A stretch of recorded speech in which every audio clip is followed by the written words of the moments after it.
Hi, log in and click Catalog menu and then navigate to Attribute page. Now click Add New. Here add the variant type one by one. For example, a clothing store will have color and size variant. Configure as per your business.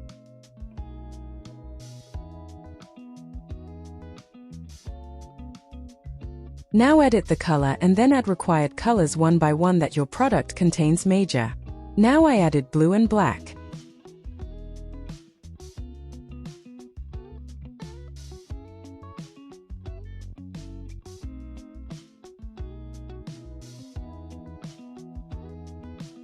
Now back to list and edit the size.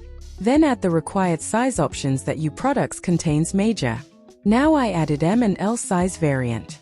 Now you can easily configure in the product page.